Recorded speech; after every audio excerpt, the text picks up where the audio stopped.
Praise the lord. ప్రభునందు ప్రియమైన దేవుని బిడ్డలారా, ప్రియ విశ్వాసులారా, యూట్యూబ్ ద్వారా చూస్తున్న వారందరికీ రక్షకుడును ప్రభునైన యేసుక్రీస్తు వారి యొక్క నామంలో శుభవందనాలు తెలియజేస్తున్నాము. అలాగే మీ అందరూ బాగున్నారు కదండి? మంచిది. ఈ యొక్క ఛానల్ని అలాగే చూస్తున్నటువంటి వారు, అలాగే మీరు పెడుతున్న కామెంట్స్ను మేము చూస్తున్నాము. అలాగే వాటి కొరకు మేము ప్రార్థనలు కూడా చేస్తున్నాము. అలాగే మీ చక్కటి స్పందనను బట్టి ప్రభు నామాన్ని స్తుతిస్తున్నాము. సమయంలో ఉపవాస కూడిక ఫ్రైడే మరి ప్రేయర్ను మనం స్టార్ట్ చేసుకుందాం. కళ్ళు మూసుకున్నట్లయితే ప్రార్థనతో ఇక ఉపవాస ప్రార్థన కూడికను ప్రారంభించుకుందాం. పరిశుద్ధుడు అయిన తండ్రి, జీవము కలిగిన యేసయ్య, నిన్న నేడు నిరంతరము ఏకరీతిగా ఉన్నవాడా, అబ్రహాము దేవ, ఇసాకు దేవ, యాకోబు దేవ, మా పితరుల దేవ, నీ ఉన్నతమైన నామానికి స్తోత్రాలు చెల్లిస్తున్నాము. గడిచిన ప్రభా శుక్రవారం నుండి శుక్రవారం వరకు మీ ఉన్నతమైన కృపలో మమ్మల్ని కాపాడి సంరక్షించి ఈ రీతిగా ఉపవాస దినమందు మమ్మల్ని ప్రభా స్తోత్రాలు సిద్ధపరిచినందుకే వందనాలు, స్తోత్రాలు చెల్లిస్తున్నాము. అలాగే ప్రభా ఈ సమయంలో ఈ దినము జరుగుతున్నటువంటి ఉపవాస కొడికను పరిశుద్ధాత్మదేవ మీరు అధ్యక్షులుగా ఉండి నడిపించమని ప్రార్థన చేస్తున్నాను. పాటల్లో మీరు తోడుగా ఉండండి. అలాగే ప్రభా ప్రత్యేకంగా వాక్యం ద్వారా మీరు మాతో మాట్లాడండి. ప్రత్యేకంగా తండ్రి ఆ మాటలు మా జీవితానికి ప్రయోజనకరంగా, ఆశీర్వాదకరంగా మేము సిద్ధపడే విధంగా ప్రభా మమ్మల్ని మేము సిద్ధపాటు చేసుకున్నట్లుగా ప్రభా మీ కృపతో మమ్మల్ని జ్ఞాపకం చేసుకోమని ప్రార్థన చేస్తున్నాం. అలాగే ప్రభు ఎంతమందో యూట్యూబ్ ద్వారా ఛానల్ ద్వారా చూస్తున్నటువంటి వారికి ఉన్నటువంటి సమస్యలను వ్యక్తిగతంగాను అలాగే మీడియా ద్వారాను కొన్ని సమాచారాలు మాకు అందించగా వాటి కొరకు ఈ ఉపవాస దినమందు మేము ప్రార్థన చేస్తుండగా విజ్ఞాపన ప్రార్థనలు కూడా మీరు ఆలకించండి, అంగీకరించండి, సమాధానం దయచేయండి. సమస్త ఘనత మహిమ నీకే చెల్లిస్తూ యేసు క్రీస్తు నామములో ప్రార్థన చేసి అడిగి వేడుకుంటున్నాను తండ్రి, ఆమేన్. Praise the Lord. హల్లెలూయా. ఒక పాట పాడుకుని ప్రభు నామాన్ని మహిమపరచుకుందాం. స్తోత్రార్హుడవు, మహిమార్హుడవు, ఘనతార్హుడవు, బహుస్తుతికి పాత్రుడవు. స్తోత్రార్హుడవు, మహిమార్హుడవు, ఘనతార్హుడవు, బహుస్తుతికి పాత్రుడవు. స్తుతులందుకో సింహాసనాసీనుడా, మహిమా ఘనత ప్రభావము నీకే కలుగునుగాక, కలుగునుగాక, కలుగునుగాక, కలుగునుగాక. స్తోత్రార్హుడవు, మహిమార్హుడవు, ఘనతార్హుడవు, బహుస్తుతికి పాత్రుడవు. స్తోత్రార్హుడవు. కలిసి పాడదాం అందరూ ఉజ్జీవంగా చప్పట్లు కొడుతూ. బహుస్తుతికి పాత్రుడవు. కెరూబులు, సెరాఫులు, మహాదూతల సైన్యం దివారాత్రము నిన్ను స్తుతించుచుండగా. సెరాఫులు, మహాదూతల సైన్యం దివారాత్రము నిన్ను స్తుతించుచుండగా. ఏ పాటి దాననయ్యా, ఎంతటి దాననయ్యా, నా స్తుతులందుకో సింహాసనాసీనుడా, మహిమా ఘనత ప్రభావము నీకే కలుగునుగాక, కలుగునుగాక, కలుగునుగాక. 24 పెద్దలందరూ కూడి సాగిలపడి నిన్నే నమస్కరింప ఆశీర్వదింపగా 24 పెద్దలందరూ కూడి సాగిలపడి నిన్నే నమస్కరింపగా పరిశుద్ధుడు పరిశుద్ధుడని నిత్యము మొక్కుచుండెనే. ఓ సింహాసనాసీనుడా మహిమా ఘనత ప్రభావము నీకే కలుగునుగాక కలుగునుగాక కలుగునుగాక. ప్రతి జాతి వంశములు నీ సన్నిధి చేరి మహాదేవుడ నిన్నే సేవింపవేడగా ప్రతి జాతి వంశములు నీ సన్నిధి చేరి మహాదేవుడ నిన్నే సేవింపవేడగా ఆ దినమునే తలచగా నా హృదయము పొంగెనే. నా స్తుతులందుకో సింహాసనాసీనుడా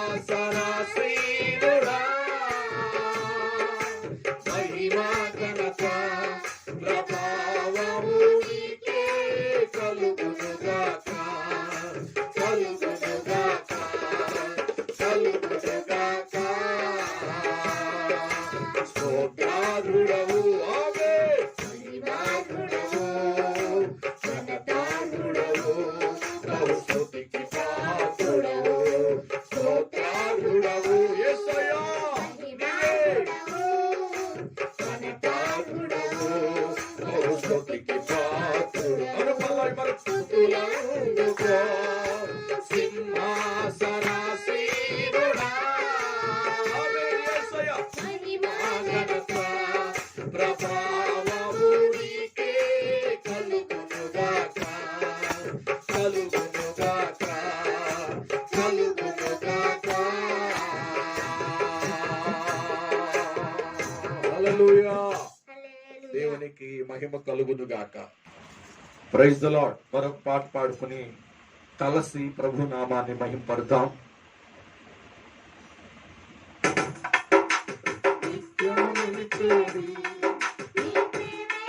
చప్పట్లు కొడదాం.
హల్లెలూయా.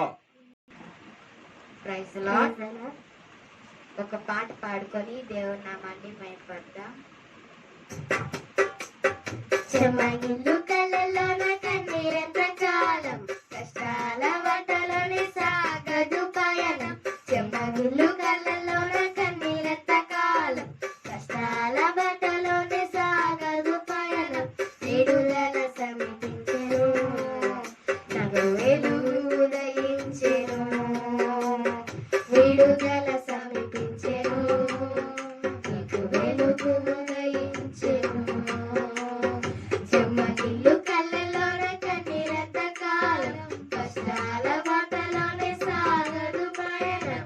విడుదల సమీపించెను, నీకు వెలుగు ఉదయించెను. విడుదల సమీపించెను, నీకు వెలుగు ఉదయించెను.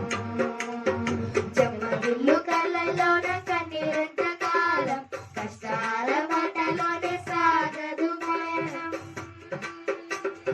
నీవు మోసిన నిందకు ప్రతిగా భూదండ ప్రభువు ఇచ్చునులే. నీవు మోసిన వేదనలన్నీ త్వరలో తీరిపోవునులే. నీవు మోసిన నిందకు ప్రతిగా భూదండ ప్రభువు ఇచ్చునులే. నీవు పొందిన వేదనలన్నీ త్వరలో తీరిపోవునులే. నీ స్థితి చూసి నమ్మిన వారే సిగ్గుపడే దినమొచ్చునులే. నీ స్థితి చూసి నమ్మిన వారే సిగ్గుపడే దినమొచ్చునులే.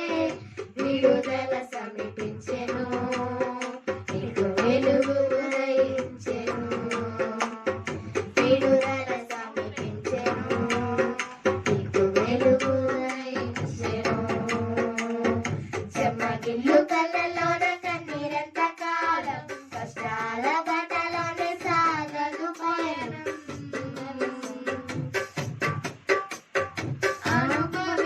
అనుభవించినాలేమి బాధలు ఇకపై నీకు ఉండవులే. అక్కరలోన ఉన్న వారికి నీవే మేలు చేసేవులే. అనుభవించినాలేమి బాధలు ఇకపై నీకు ఉండవులే.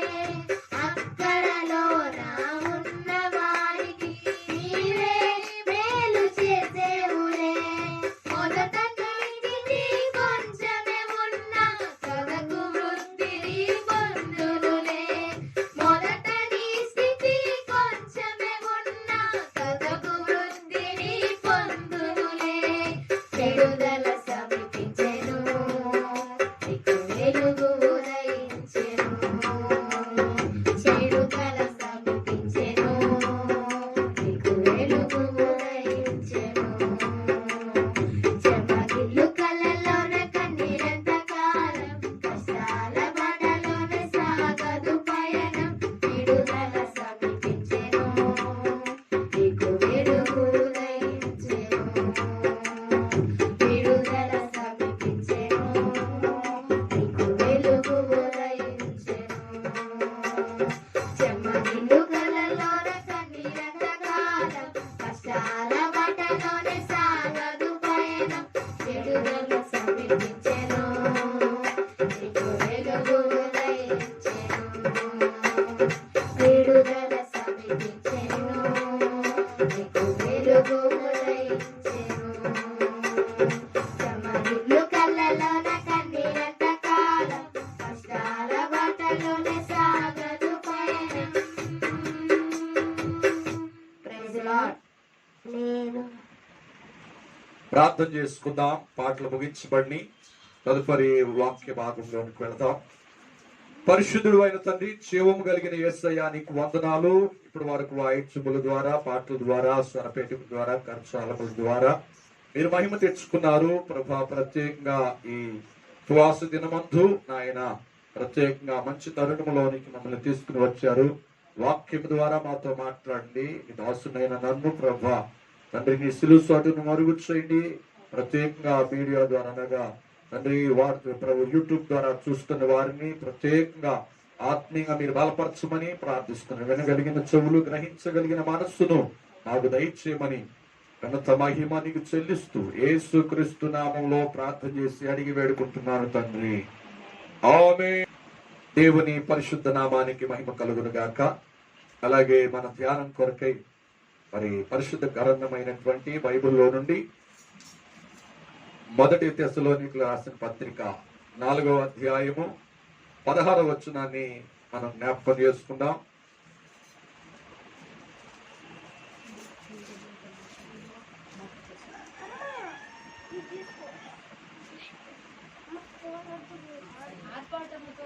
ఆర్భాటముతోను ప్రధాన దూత శబ్దముతోను దేవుని బోరుతోను పరలోకము నుండి ప్రభు దిగివచ్చును. సరిపోతండి. పరలోకము నుండి యేసుక్రీస్తు ప్రభు వారు ఈ భూలోకానికి దిగి రావటం, ఈ వాక్య భాగం మధ్యాకాశములోనికి ఆయన దిగి వస్తాడు. అక్కడి నుంచి బోర ఓదగా ఏర్పాటు చేయబడిన సంఘము ఎత్తబడిపోద్ది. కనుక 2 వారాల క్రితం మనం నేర్చుకున్నాము, బూర ఎవరు ఊరుతారు పాత నిబంధనలో, ఎందుకు ఊరారు, ఉపోద్ఘాతంగా మనం నేర్చుకున్నాం. యుద్ధానికి సూచనగా ఉంది బూర ఊదటం, చేయానికి గుర్తుగా ఉంది బూర.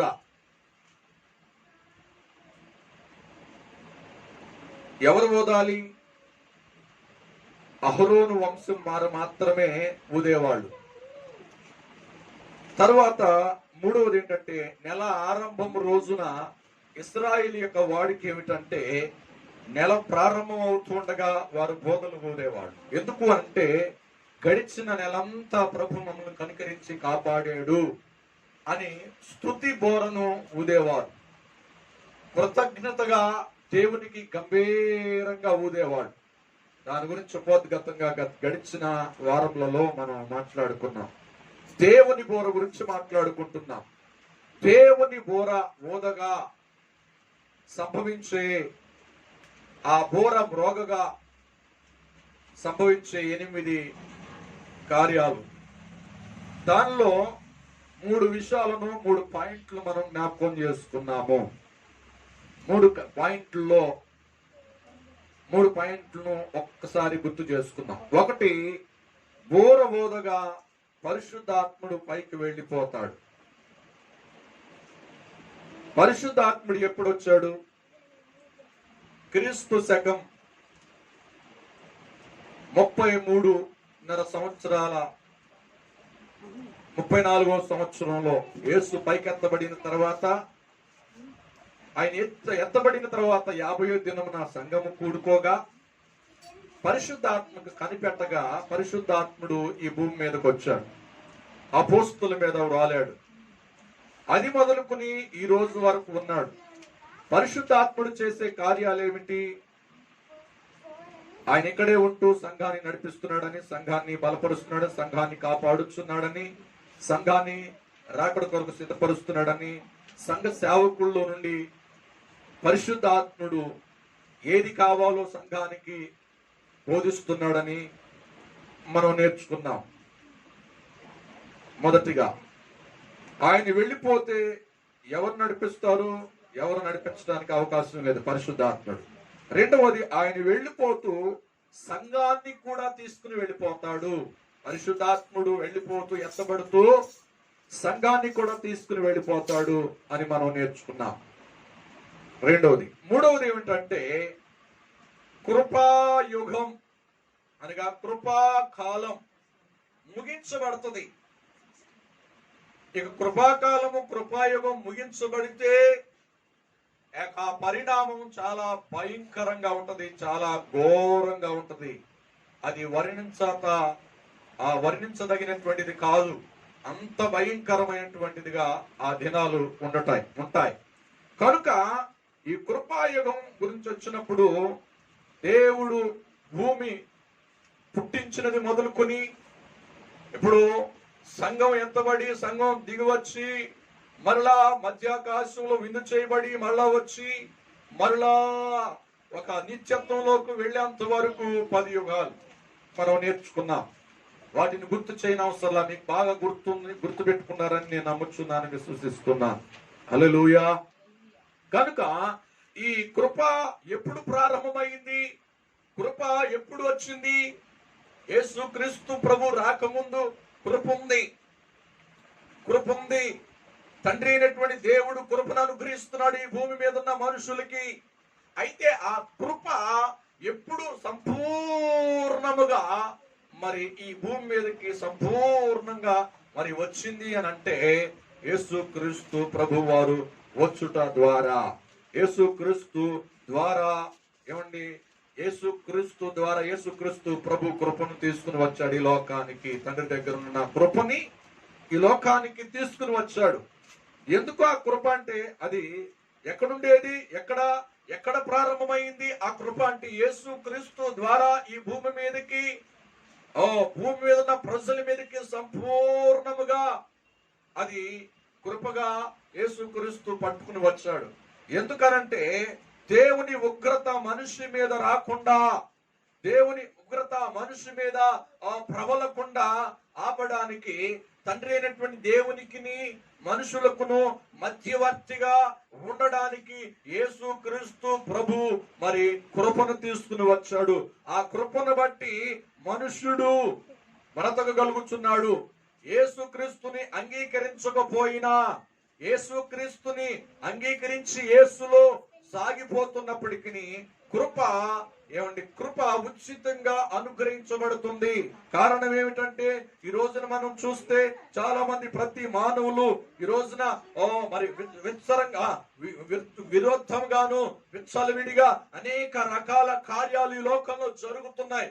వ్యభిచారం అయితేనేమి, దొంగతనం అయితేనేమి, మోసాలైతేనేమి, అల్లరితో కూడిన ఆటపాటలు అయితేనేమి ఎంత విచ్చలవిడిగా జరుగుతుందంటే ఈ లోకంలో ఉన్న మనుషుల యొక్క మనుగడలో భయంకరమైనటువంటి సంఘటనలు, ఊహకు అందనటువంటి కార్యాలు, వర్ణించలేని కార్యాలు ఈ లోకంలో మనుషుడు కొనసాగిస్తున్నాడు. అయినప్పటికీ దేవుడి మనుషుల మీదకి శిక్ష రాకుండా ఆపుతున్నాడంటే, శిక్ష రానివ్వట్లేదంటే కారణం ఏంటో తెలుసా? యేసుక్రీస్తు ప్రభు వారు తీసుకొచ్చినటువంటి కృపను బట్టి.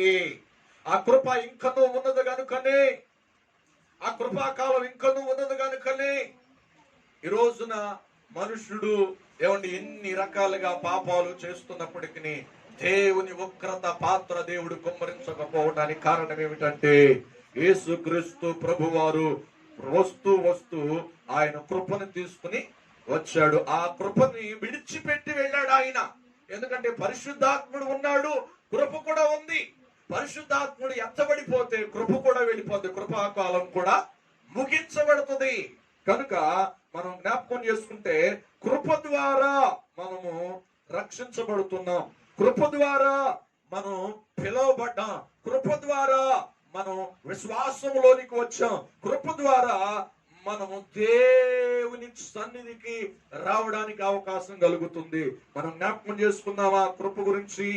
కొలస్సీలు రాసిన పత్రిక 4వ అధ్యాయము 6వ వచనాన్ని మనం జ్ఞాపకం చేసుకుందాం.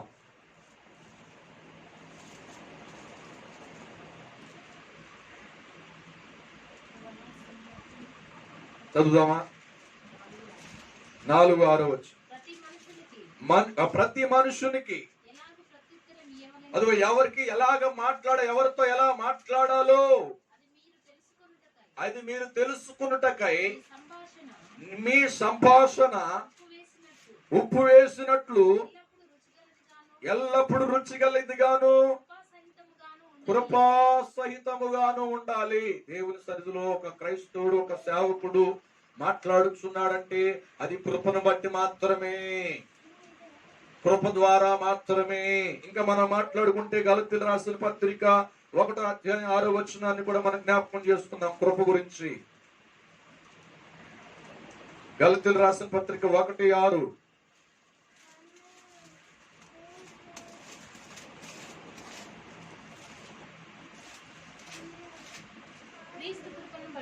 క్రీస్తు కృపను బట్టి మిమ్మల్ని పిలిచిన వారిని విడిచి ఆ భిన్నమైన సువార్త తట్టుకు. అర్థమవుతుందండి? మనం పిలువబడ్డామంటే, రక్షించబడ్డామంటే, దేవుని సందులో కూర్చున్నామంటే అది దేవుని యొక్క కృపను బట్టి, యేసుక్రీస్తు కృపను బట్టి.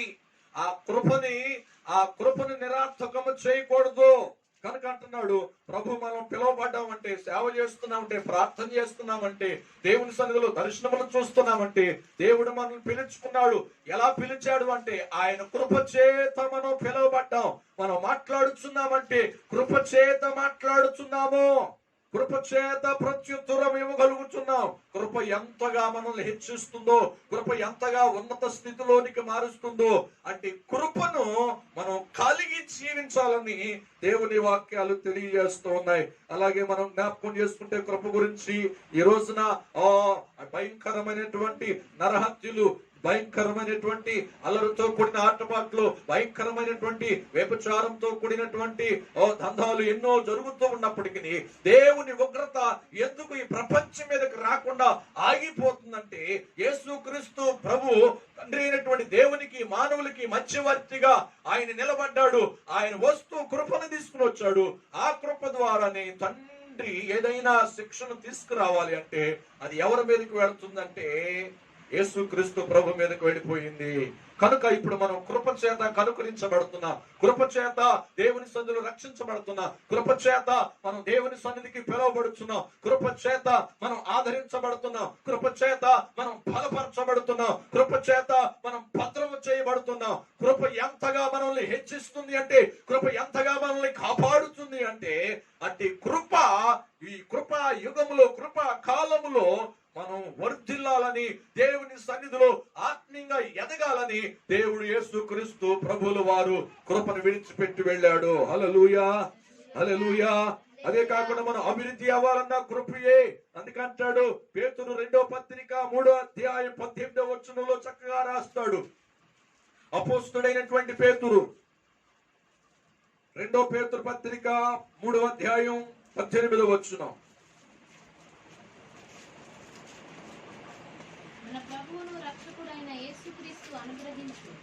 మన ప్రభువును యేసుక్రీస్తు యొక్క అనుగ్రహించు కృపయందును జ్ఞానమందును. ఏమండి, జ్ఞానమందు అభివృద్ధి పొందాలంటే కృప కావాలి. మన ఆత్మీయ జీవితం అభివృద్ధిలోనికి నడిపించబడాలంటే కృప కావాలి. కృప చాలా ప్రాముఖ్యం, కృప చాలా అవసరం.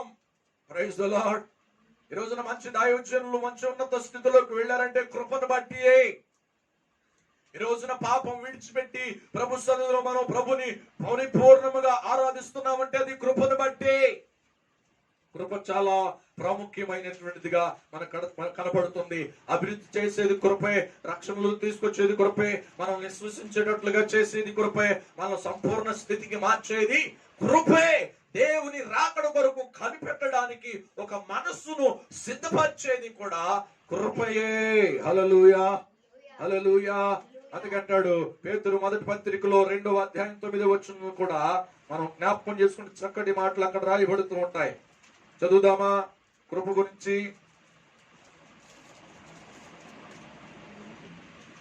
మొదటి పేతురు పత్రిక 2వ అధ్యాయం 9వ వచనం.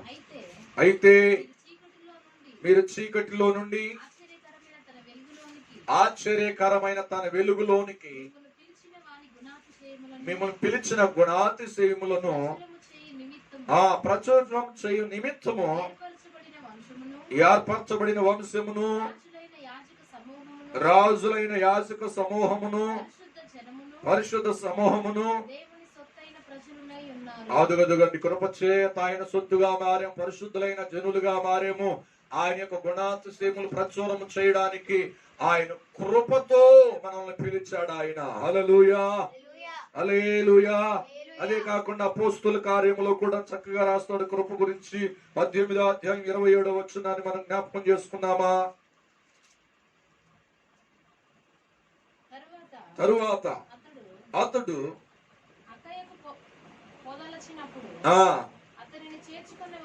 అతన్ని చేర్చుకొనవలెనని ప్రోత్సాహపరచుచు అక్కడ శిష్యులకు రాసిరి. 18-27 వచ్చును. అతడు అక్కడికి వచ్చి ఏమన్నాడంటే కృప చేత ఏమంటే విశ్వాసం కలిగి మనం జీవించాలంటే కృప అవసరం. కృప అవసరం. విశ్వసించిన వారిని బట్టి కృప. ఆమేన్. హల్లెలూయా, హల్లెలూయా. కనుక రక్షించబడుతున్న కృప చేతనని ఎక్కడుంటది మాట? రోమా పత్రిక 3వ అధ్యాయము 24వ వచనం జ్ఞాపకం చేసుకున్నామా? కృప గురించి కొన్ని వాక్యాలు మీకు తెలియచేయాలని ఆశపడుతున్నాను. రోమా పత్రిక 3వ అధ్యాయం 24వ వచనం.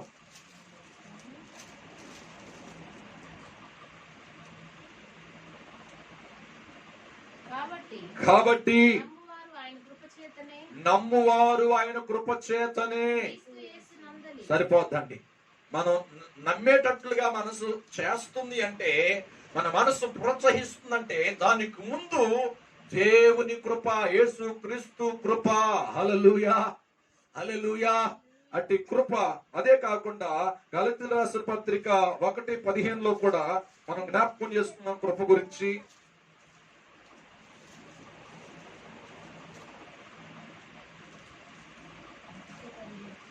గలతీయులకు రాసిన పత్రిక 1:15 వచనం.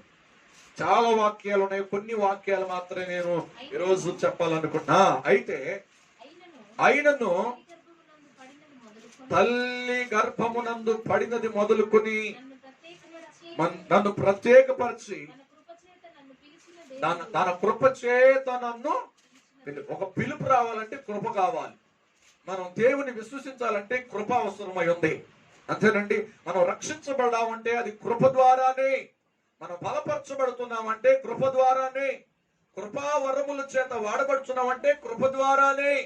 అలాగే కృప ద్వారా కాపాడబడుచున్నాము, కృప ద్వారా నడిపించబడుతున్నాము, కృప ద్వారా కనికరించబడుతున్నాము, కృప ద్వారా బలపరచబడుతున్నాము, కృప ద్వారా మనమందరము కూడా ప్రయోజనకరంగా మార్చబడుతున్నా కృప ద్వారానే సార్వత్రిక సంఘముగా దేవుని కడబోరం రోగుచుండగా కృప ద్వారా రక్షించబడిన, కృప ద్వారా అంగీకరించబడిన, కృప ద్వారా బలపరచబడుతున్న, కృప ద్వారా సిద్ధపరచబడుతున్న మనము ఆ కృపలోనే మధ్యాకాశంలోనికి ఆ బూర మోగగానే ఎత్తబడిపోతాం. దానికి కూడా కృప అవసరమే. హల్లెలూయా, హల్లెలూయా.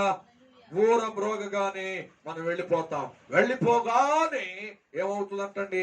ఇక ప్రేమ ఉండదు, ఇక జాలి ఉండదు, ఇక మమకారం ఉండదు, ఇక దయ ఉండదు, కనికరించే మనసు ఉండదు.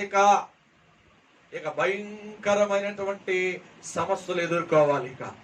కానీ మనకు అవసరం అంటారా? అది అవసరం అంటారా?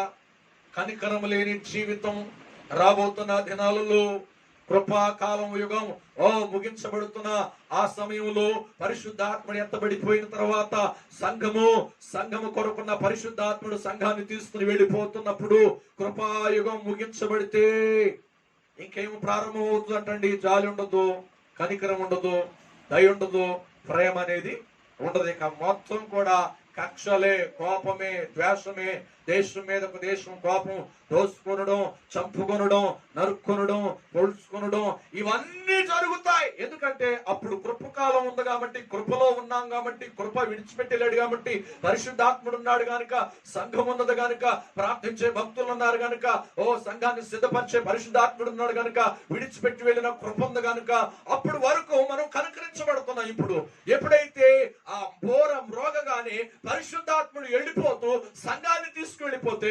కృపాయుగము కూడా ముగించబడిపోతుంది. హల్లెలూయా. కృపాకాలం కూడా ముగించబడితే ఇక నాశనమే, నాశనమే. ఇక కనికరం ఉండదు, ఇక జాలి అనేది ఉండదు. కనుక క్రైస్తవులైన మనము, దేవుని బిడ్డలమైన మనం గ్రహించాలి. ఆత్మపూర్ణులై దేవుని సన్నిధి కృపాకాలంలో మనం మన జీవితాల్ని దేవుని యొక్క కడబోర ఆ శబ్దము కొరకు మనం సిద్ధపాటు చేసుకోవాలి. హల్లెలూయా. సమయం కొంచెమే ఉంది, సమయం ఇంకా చాలా తక్కువగానే ఉంది. ఈ కృపాకాలం ముగించబడక మునిపే ఈ కృపాకాలం ముగించబడుతూ ఉంది. కారణం ఏంటంటే కొన్ని గుర్తులు జరుగుతున్నాయి.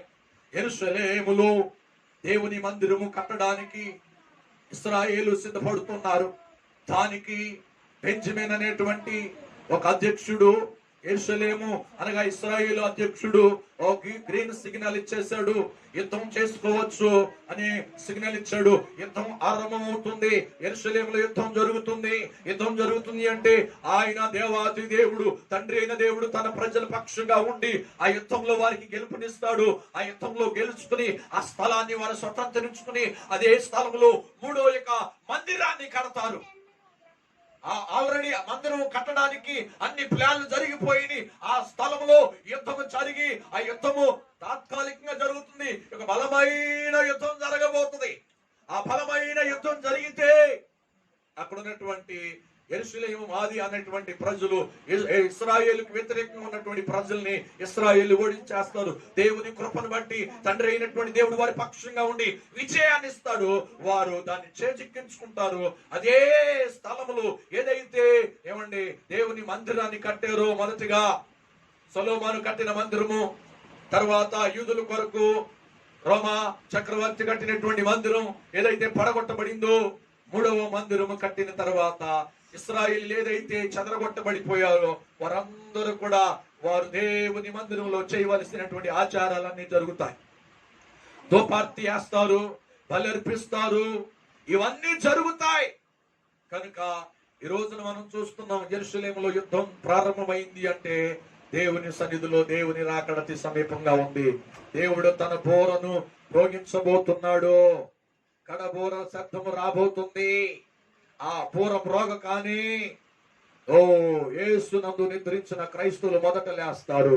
రెండవదిగా సజీవులైన తన భక్తిని కాపాడుకున్నటువంటి దేవుని బిడ్డలైనటువంటి మనం మృతులతో పాటు వారు మొదటగా తదుపరి మనం లేస్తాము.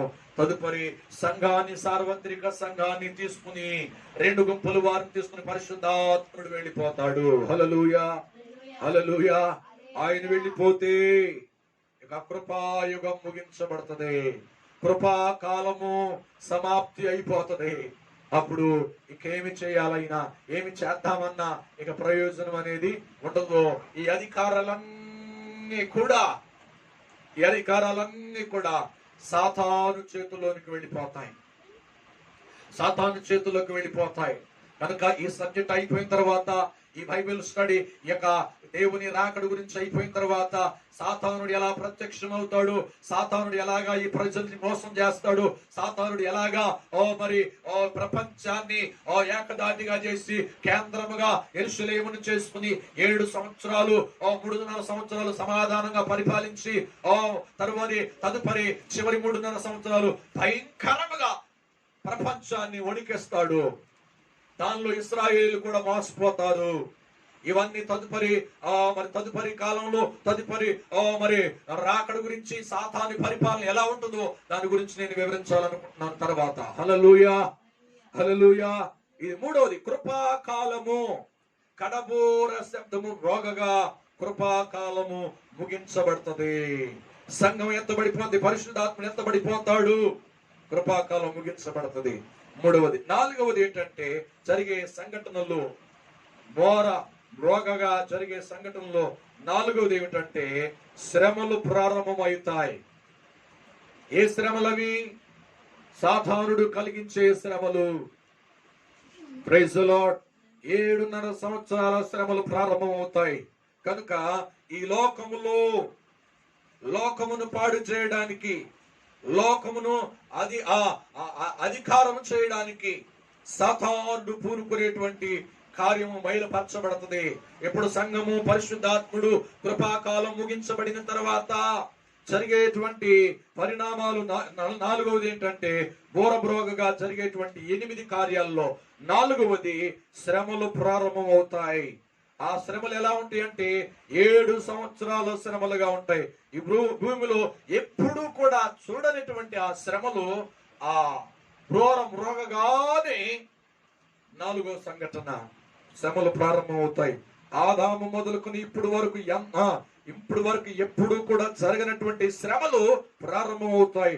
ఎప్పుడు కూడా ఆ శ్రమలు మనం చూడము. అంత భయంకరంగా ఆ శ్రమలు ఉండబోతున్నాయి, అంత భయంకరంగా ఆ శ్రమలు ప్రారంభమవుతున్నాయి. కనుక మనకి ఈ శ్రమల్లో మనం ఉండాలా? ఈ శ్రమల్లో మనం ఉండటం మంచిదా? దేవుడు కార్చిన రక్తము, దేవుడు చిందించిన రక్తము, దేవుడు పెట్టిన ప్రాణానికి విలువ ఉండదు సంఘము ఈ శ్రమల్లో ఉంటే. హల్లెలూయా. అందుకని దేవుని బిడ్డలైనటువంటి మనం మేలుకొందాము. ఈ కృపాకాలం ముగించబడక మునిపే, ఈ కృపాకాలము లోనే మన జీవితాలను సరి చేసుకుని ఎప్పుడైతే రాకడ కొరకు సిద్ధపడుతున్నామో, ఆ కడబోర ప్రభువా ఎప్పుడు నువ్వు రోగించబోతున్నావో దానికి నన్ను సిద్ధపరచు నాయన, దానికి నన్ను ఏర్పాటు చేయి నాయన. నేను 7 సంవత్సరాల శ్రమల కాలంలో నేను విడిచిపెట్టకూడదు నాయన. ఓ శ్రమల కాలంలో నేను ప్రభువా విడవబడే గుంపులో ఉండకూడదు నాయన అని ప్రభు సన్నిధిలో మనం ప్రయాసపడాలి. హల్లెలూయా, హల్లెలూయా. కనుక శ్రమలు 2 భాగాలు అనుకున్నాం. ఒక భాగం 3.5 సంవత్సరాలు, అది మామూలుగా ఉంటాయి. ఆ శ్రమలు మామూలుగా ఉంటాయి, అది తాత్కాలికంగా ఉంటాయి.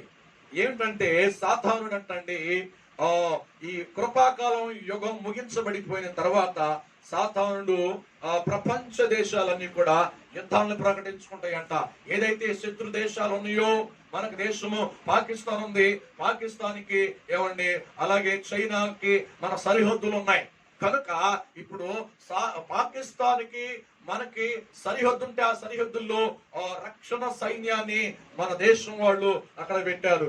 అలాగే మనం చూస్తే ఏమంటారు, చైనా దేశానికి మనకి హద్దులు ఉన్నాయి. అక్కడ కూడా వారు మన దేశంలో సొరబడకుండా ఏమండి మన దేశంలో అధికారులు ఏం చేశారంటే రక్షణ సైన్యం వారు దూసుకురాకుండా కాపలా పెట్టారు. ఇప్పుడు ఏమైందంటే కృపాకాలం ముగించబడితే సంఘం ఎంత పడిపోతే ఏమవుతుందో తెలుసా? ఒక దేశం శత్రు దేశాలు యుద్ధాలు ప్రకటించుకుంటారు. యుద్ధాలు ప్రకటించుకున్నప్పుడు ఏం చేస్తారంటే అదిగో ప్రపంచ దేశం అంతా కూడా, ప్రపంచ దేశాలన్నీ కూడా ఏమండి ఒకే యుద్ధాన్ని ప్రకటించుకుంటారు. అదే ప్రపంచంలో 3వ యుద్ధంగా ప్రకటించబడుతుంది. ఇప్పటి వరకు 2 యుద్ధాలు జరిగిపోయినాయి, ప్రపంచ దేశపు యుద్ధాలు. ఆ 3వ యుద్ధములు జరుగుతుంది. ఆ యుద్ధం జరుగుతూ ఉండగా చిన్న యుద్ధాలు జరుగుతూ ఉంటాయి. ఎప్పుడైతే ఎవరి మీద కోపం ఉంటుంది, ఏ దేశం మీదకి విమర్శనాత్మకంగా లేచి కాపలాగా ఉన్నారు వారందరూ కూడా కృపాయుగం ముగించబడగానే చిన్న యుద్ధాలు జరుగుతాయి. అప్పుడు వీడు బయలుపరచబడి ఏం చేస్తాడు తెలుసా? ఇదిగో మీరు యుద్ధం చేసుకోకూడదు, మనందరం కలిసి ఉండాలి, మనుషులము మనం జాగ్రత్తగా బ్రతకాలి అని శాంతి పరుస్తాడంట. శాంతి పరుస్తున్నప్పుడు ఆ శాంతి విషయంలో ప్రపంచ దేశాలన్నిటినీ ఒక దాటికి తీసుకొచ్చి వాడి యొక్క ప్లాన్ ఏమిటంటే, వాడి యొక్క గురి ఏమిటంటే, దేవుడు ఏదైతే కావాలని కోరుకున్నాడు యెరూషలేముని ప్రపంచ దేశాలకి నడుబొడ్డుగా ఉంది, ఒక సెంటర్ గా ఉంది. అక్కడ నుంచి వాడు కేంద్రంగా చేసుకుని, రాజధానిగా చేసుకుని సాతానుడు ఏం చేస్తాడంట ప్రపంచ దేశాలని ఒక శాంతిపరుస్తాడు. ఒక దేశం శాంతిపరుచుకుంటే ఇక ఈ శాంతి లేకుండా, సమాధానం లేకుండా యుద్ధాలను ప్రకటించుకుంటే మనల్ని మనం చంపుకోకూడదు, మనల్ని మనం పొడుచుకోకూడదు అని చెప్పేసి ఏం చేస్తారంటండి, ఇశ్రాయేలు దగ్గరికి వెళతాడు. ఇశ్రాయేలు కేంద్రంగా చేసుకుని చక్కగా ఏం చేస్తారంటండి, మనిషిలాగా చక్కగా మాట్లాడి సమాధానపరిచి శాంతిని ప్రకటిస్తాడు. మనం చంపుకోకూడదు, అందరూ కలిసి ఉండాలి అని చెప్పేసి ఏం చేస్తారంటండి, 7 సంవత్సరాలు నాకు అప్పగించండి అని చెప్పేసి మనుషుల్ని, ప్రపంచ దేశాలని మోసం చేస్తాడంట. హల్లెలూయా, హల్లెలూయా. మొదట 3.5 సంవత్సరాలు సమాధానంగానే ఉంటాయి. చివరి 3 మహాశ్రమల కాలంలో వారి యొక్క విశ్వరూపాన్ని బయలుపరుస్తాడు. అందుకే అంటాడు యోహాను, మత్తయి సువార్త 24వ అధ్యాయము 1వ వచనంలో చాలా చక్కగా వివరించబడుతూ ఉంటది. యోహాను సువార్త 3వ అధ్యాయం 36వ వచనంలో కూడా చక్కగా వివరించబడుతూ ఉంటాయి. చక్కటి మాటలు జ్ఞాపకం చేసుకుందామా?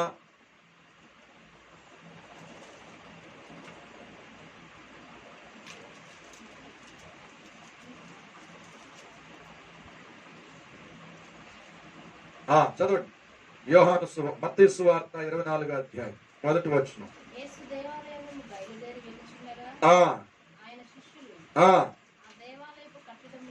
ఆ దేవాలయము కట్టడములను ఆయనకు చూపింపవచ్చిరి. ఆయనకు చూపింపవచ్చని అందుకు ఆయన ఇవన్నీ చూచున్నారు కదా, ఇవన్నీ చూచుచున్నారు కదా, రాతి మీద రాయి రాతి మీద రాయి ఒకటైనను ఇక్కడ నిలిచి ఉండకుండా పడదోయబడునని నేను మీతో నిశ్చయముగా చెప్పుచున్నాను వారితో చెప్పాను. అంటే రెండో మందిరము కోలబడుతుంది, రెండో మందిరము పడవేయబడుతుంది అని దేవుడు యేసుక్రీస్తు ప్రభు తన శిష్యులకు చెప్పినట్టుగా మనకు కనపడుతుంది. అయితే ఈ శ్రమలు ఎవరి మీదకి వస్తాయి? ఎవరి మీదకి వస్తాయి శ్రమలు? శ్రమలు ఎవరికి సంభవిస్తాయి? ఈ రోజున మనం చూద్దాం. సంఘం ఎత్తబడిపోతే, పరిశుద్ధాత్ముడు ఎత్తబడిపోతే, యేసునందు నిద్రించిన పరిశుద్ధులు ఎత్తబడిపోతే, ఇక సాతాను యొక్క పాలన, సాతాను యొక్క పరిపాలన వస్తుంది. ఆ శ్రమలు ఎవరి మీదకి వస్తాయి? ఏ గుంపు మీదకి వస్తాయి? మనం జ్ఞాపకం చేసుకుంటే ఎవరి మీదకి వస్తాయి అంటే మొట్టమొదటిగా యేసు క్రీస్తుని అంగీకరించినటువంటి ప్రజల మీదకి శ్రమలు ప్రారంభం అవుతాయి. హల్లెలూయా, హల్లెలూయా. అర్థమవుతుందండి? యేసు క్రీస్తుని అంగీకరించినటువంటి వారి మీదకి శ్రమలు వస్తాయి. తర్వాత వారి యొక్క ఇష్టానుసారంగా జీవిస్తున్నారు చూసే, వారి కోరికల ప్రకారము దేవుణ్ణి కాదనుకుని, యేసయ్యని కాదనుకుని జీవించినటువంటి వారి మీదకి మరి శ్రమలు ప్రారంభం అవుతాయి. హల్లెలూయా. నిజమైనటువంటి దేవుణ్ణి అంగీకరించకుండా వారి ఇష్టానుసారంగా జీవించినటువంటి వారి మీదకి శ్రమలు ప్రారంభం అవుతాయి. ఏదైతే దేవుడని కొలిచారో, ఏదైతే సత్యం కానిటువంటి దానికి ఆరాటపడి వారి జీవితాల్ని, వారి జీవిత విధానాల్ని సర్వము సమర్పించారో అట్టి ప్రజల మీదకి శ్రమలు ప్రారంభం అవుతాయి. హల్లెలూయా, హల్లెలూయా. ఇంకా మనం జ్ఞాపకం చేసుకుంటే రెండవది అన్యజనుల మీదకి శ్రమలు ప్రారంభం అవుతాయి. జ్ఞాపకం చేసుకున్నాం యోహాను సువార్త 3వ అధ్యాయం 33వ వచనం.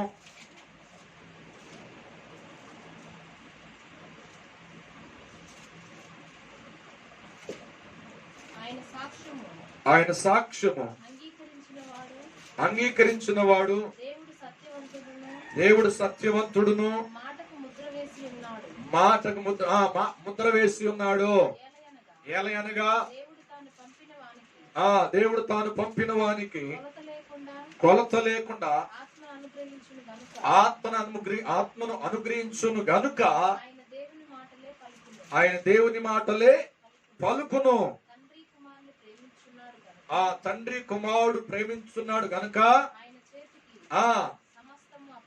సమస్తమును అప్పగించును. అంటే ఇక్కడ సంఘం ఉండదు కదా, దేవుని సన్నిధిలో అన్ని జనులు ఉండిపోతారు. దేవుని సన్నిధిలో నామకార్థులు మిగిలిపోతారు. దేవుని సన్నిధిలో యేసయ్యని అంగీకరించినటువంటి కొంతమంది దేవుని ప్రజలైన ఇశ్రాయేలీయులు కూడా ఉండిపోతారు. వారి మీదకి శ్రమలు ప్రారంభమవుతాయి. వారి మీదకి శ్రమలు అప్పగించబడతాయి, శ్రమలు అనుగ్రహించబడతాయి. హల్లెలూయా. కనుక ప్రకృతి మీదకి శ్రమలు వస్తాయి, ప్రకృతి మీదకి శ్రమలు అనుమతించబడతాయి. నాలుగవది నామకార్థ క్రైస్తవులు ఎవరి మీదకి వస్తాయి అంటండి? నామకార్థ క్రైస్తవుల మీదకి వస్తాయంట. మొదటి 2 తిమోతిలకు రాసిన పత్రిక 3వ అధ్యాయము 5వ వచనాన్ని చదువుదామా? ఆ వాక్యాధారము ఎవరి మీదకి శ్రమలు వస్తాయి? సంఘం ఎత్తబడిపోయిన తర్వాత, కృపాకాలం ముగించబడిన తర్వాత, శ్రమల కాలం ప్రారంభమైనప్పుడు ఆ శ్రమలు ఎవరి మీదకి వస్తాయి? మొదట అన్యులకి మీదకి వస్తాయి, మనం నేర్చుకున్నాం. రెండవది నామకార్థ క్రైస్తవుల మీదకి. 2 తిమోతిలకు రాసిన పత్రిక 3వ అధ్యాయం 5వ వచనం చదవాలి.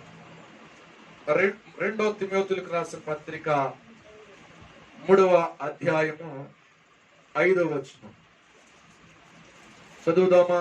బైబిల్ ఉన్న వాళ్ళు ఇవ్వండి. క్రొత్త నిబంధన 2 తిమోతి 3వ అధ్యాయం 5వ వచనం. అదిగదిగండి, పైకి భక్తి గలవారయుండి దాని శక్తిని ఆశ్రయించని వారై ఉందురు. ఇట్టి వారికి ఏమండి ఏమంటే తిమోతికి చెప్తున్నాడు అపోస్తుడైన పౌలు, ఏమండి చాలా మంది క్రైస్తవులాగా కనపడతారు, చాలా మంది క్రైస్తవులాగా మెదులుతూ ఉంటారు, చాలా మంది క్రైస్తవులమని భ్రమపడుతూ ఉంటారు. ఏం చేస్తారంటే క్రైస్తవులుగా పిలువబడతారు కానీ దేవుని శక్తిని ఆశ్రయించరు, దేవుని భక్తి ప్రకారంగా జీవించరు. దేవుని కలిగి ఉంటారు, లోకంలో కలిసిపోయి ఉంటారు. దేవునితో ఉంటారు, లోకంలోనూ ఉంటారు. అందుకని మనం జ్ఞాపకం చేసుకోవాలి. ఈ రోజున ఎలా ఉంది అంటే క్రైస్తవ జీవితాలు, ఈ రోజు ఎలా ఉందంటే క్రైస్తవ వ్యవస్థ ఈ రోజును లోకంలో ఉంటుంది. ఏమండి సంఘం లోకంలో ఉంటుంది, లోకం సంఘంలోకి వచ్చేస్తుంది. మనం చూసుకోవచ్చు, వివరించిన అవసరం లేదు. ఈరోజు దేవుడికి ఇచ్చినట్లుగాను, దేవుని పరిశుద్ధతకు ఇచ్చినట్లుగాను, దేవుని విశ్వాసంలో జీవించినట్లుగాను ఈ రోజున క్రైస్తవులు లోకంలో కూడా అలాగే జీవిస్తున్నారు. లోక పద్ధతులు కూడా అలాగే భుజాలు వేసుకుని తిరుగుతున్నారు. దాన్ని బట్టి అంటున్నాడు, వాటికి విముఖులై మనం ఉండాలి, వాటికి వేరుగా మనం జీవించాలి. వేరుగా జీవించటం వలన నామకాంత జీవితం నుండి బయటకు వచ్చిన వారు మొత్తం నిజమైన సత్యములో ఉంటున్నాం, నిజమైన సత్యములో కట్టబడుతున్నాం, నిజమైన ఆత్మీయతలో నడిపించబడుతున్నాం, నిజమైనటువంటి క్రీస్తు వారుగా ఉంటున్నాము. హల్లెలూయా, హల్లెలూయా. ఒకసారి గమనించండి, క్రైస్తవులుగా ఉంటున్నామా, క్రీస్తుని వెంబడించే వారుగా ఉంటున్నామా, పరిశుద్ధత కలిగి ఉంటున్నామా, అపవిత్రతతో కూడా జీవిస్తున్నామా? ఒకసారి జ్ఞాపకం చేసుకోవాలి. అలా జీవిస్తే గనుక అన్యులమే, అలా జీవిస్తే నామకార్థులమే. అలా జీవిస్తున్నామా, దేవుని సత్యములో కట్టబడిన వారుగానే ఉంటున్నాము. హల్లెలూయా. అట్టి వారుగా అట్టి గుంపులో మనం ఉంటే ఏమవుతుందంటండి, సంఘం ఎత్తబడిపోతే అక్కడ బోరం రోగగానే వచ్చేటువంటి చెప్పండి ఆ నాలుగో పరిణామం ఏమిటంటే, నాలుగో యొక్క కార్యం ఏమిటంటే శ్రమలు ప్రారంభమవుతాయి. ఆ శ్రమలు ఎవరి మీద కంటండి, ఎవరి మీద కంటండి? దేవుని నమ్మని అన్యజనుల మీదకి. దేవుని నమ్మి కూడా నామకార్థ భక్తి చేస్తూ సరిగ్గా ఆ దేవుని శక్తిని ఆశ్రయించిన వారు, దేవునికి లోబడని వారికి, దేవుని వాక్యానికి కట్టబడని వారికి క్రైస్తవులను చెప్పుకుంటూ క్రైస్తవులని బ్రతుకుచ్చు. హల్లెలూయా. పేరు యోహానే అనే ఉంటది, బ్రతుకు మాత్రం లోకంలో ఉంటది. పేరు ఆంద్రేయ అనే ఉంటది, ఆ పేరు ఆంద్రేయ అని పిలుచబడతాడు. ఆంద్రేయ అని దేవుని మందిరంలో దేవుని యొక్క సభ్యుడుగానే ఉంటాడు, దేవుని యొక్క విశ్వాసగానే ఉంటాడు, దేవుని యొక్క బిడ్డగానే ఉంటాడు. కానీ బ్రతుకు మారదు. సగం దేవుల్లో ఉంటాడు, సగమేమో లోకంలో ఉంటాడు. దీన్ని బట్టి ఏమంటున్నారంటే పరిశుద్ధ గ్రంథంలో నామకార్థ క్రైస్తవుల యొక్క సంఖ్యలో ఉంటున్నారు. హల్లెలూయా. అందుకని అంటున్నాడు, బ్రతికితే ప్రభు కొరకు మాత్రమే బ్రతకాలి, జీవిస్తే ప్రభు కొరకు మాత్రమే జీవించాలి. రెండు పడవల మీద క్రైస్తవ జీవితం నడవకూడదు. హల్లెలూయా. నడిస్తే ఏమవుతుందంటే శ్రమల కాల దినాలలో శ్రమలు ప్రారంభమైనప్పుడు నామకార్థాలు మిగిలిపోతాయి, నామకార్థ క్రైస్తవులు విడిచిపెట్టబడతారు. హల్లెలూయా, హల్లెలూయా. నామకార్థ క్రైస్తవులు విడిచిపెట్టబడతారు, వారి మీదకి శ్రమలో ప్రారంభం అయితే. కానీ యేసయ్య కార్చిన రక్తానికి విలువ లేకుండా పోతుంది. కనుక నీవు ఆ గుంపులో ఉండకూడదు. ఆ గుంపులో ఉండకుండా ఉండాలంటే వాక్యం వింటున్నావు గనుక, వాక్యాన్ని మనం ఆలకిస్తున్నాం గనుక, నామకార్థ జీవితం ఏదైతే మనం జీవిస్తున్నామో దానికి విముఖులమై జీవించుదుముగాక. హల్లెలూయా. అనగా దానికి వేరై బ్రతుకుదుముగాక. దేవుని బిడ్డగా క్రీస్తులో ఉందాం, క్రైస్తవులుగా కాదు, క్రీస్తుని వెంబడించే వారిగా ఉండాలి.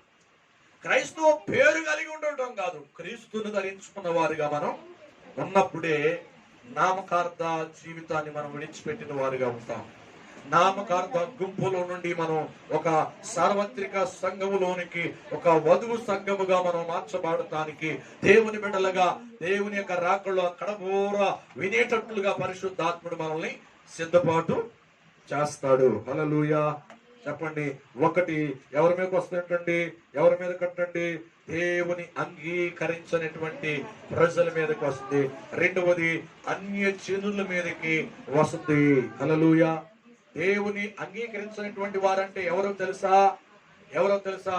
దేవుడు లేడు అనేటువంటి నామకార్థులు, దేవుడు లేడు అనేటువంటి నామకార్థులు. లేకపోతే ఏమంటారంటండి, దేవుడు లేడు అనేటువంటి బుద్ధిహీనుల మీదకి దేవుని శిక్ష వస్తుంది, లేకపోతే ఉగ్రత, లేకపోతే శ్రమలు ప్రారంభమవుతాయి.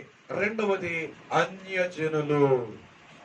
అన్యజనుల మీదకి శ్రమలు ప్రారంభమవుతాయి.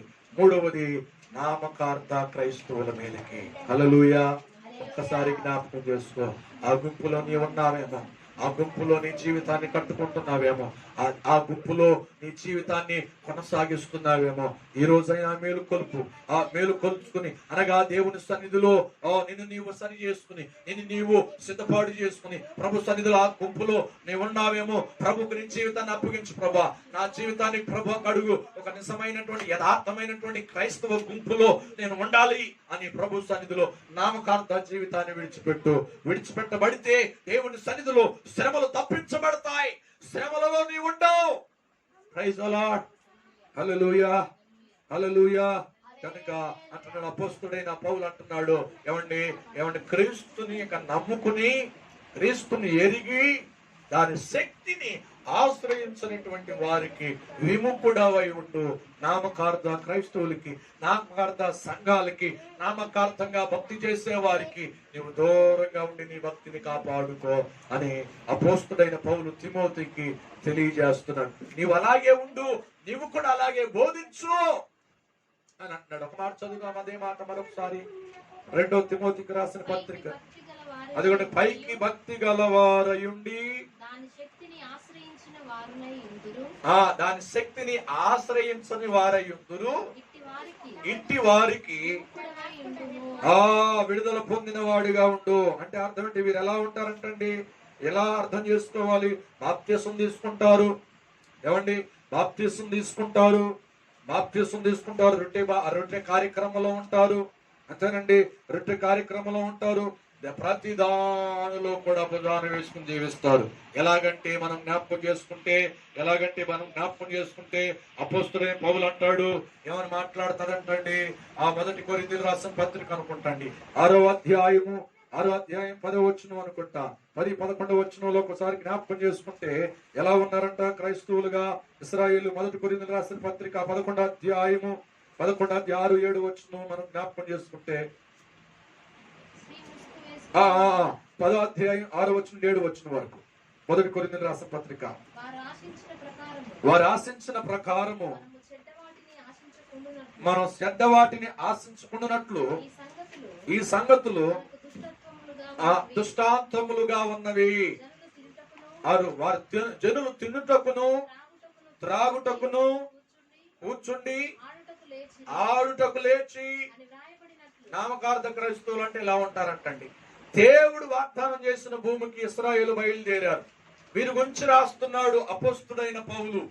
మోషేని వెంబడిస్తూ, మోషే వెనక సాగుతూ ఆ మేఘముల కింద నడిచారంట. సముద్రములో వారు వెళ్ళారంట, బాప్తిసం తీసుకున్నారు. ఒకే బండలో నిధి తాగారంట, పరిశుద్ధాత్మ చేత నడిపించబడ్డారు. ఇవన్నీ కూడా రక్షణ అనుభవాలే ఇశ్రాయేలీయులకి. ఆ బండ క్రీస్తే. పూరేళ్లు భుజించారు, మన్నాను తిన్నారు. కానీ ఆడాలని ఆశ, పాడాలని ఆశ, ఎలాగా లోకములో ఉన్న ఆచారాలతో వారు నిమగ్నమైపోవాలని ఆలోచన చేస్తున్నారు. ఆ విగ్రహారాధనకి వారి సమయాన్ని ఇచ్చారు. ఏమంటే వారి ప్రయాణంలో మధ్యలో ఆగిపోయారు. వారు చనిపోయారంట. కొంతమంది ఏమో ఏమయ్యారంటండి? కొంతమంది ఏమో సంహరించబడ్డారు, కొంతమంది ఏమో ప్రైజ్ ది లార్డ్, కొంతమంది సంహరించబడ్డారు, కొంతమంది ఏమో ఏమండి దేవుని ఉగ్రత చేత పాము కాటికి బలైపోయారు. కొంతమంది ఏమో నెరవేర్చింది వారు చనిపోయారు. అనేక రకాలుగా చనిపోవడం జరిగింది. కనాను యాత్రకి బయలుదేరారు కానీ బాప్తిస్మ అనుభవం ఉంది, బల్ల కార్యక్రమంలో ఉన్నారు. కానీ అన్ని ఆచారాలు మాత్రం వారిలో మిగిలిపోయినాయి ఇశ్రాయేలీయుల్లో. అట్టి వారందరూ కూడా అరణ్యంలో సంహరించబడ్డారు. హల్లెలూయా. ఆ మాటలు చదువుదామా? కొరింథీయులకు రాసిన పత్రికలోనే ఉంటది. పై మాటలు కానీ కింద మాటలు కానీ అక్కడ కనబడతాయి. చదువుదాం. ఇశ్రాయేలు గురించి మాట్లాడుతున్నాడు అపోస్తలుడైన పౌలు. 10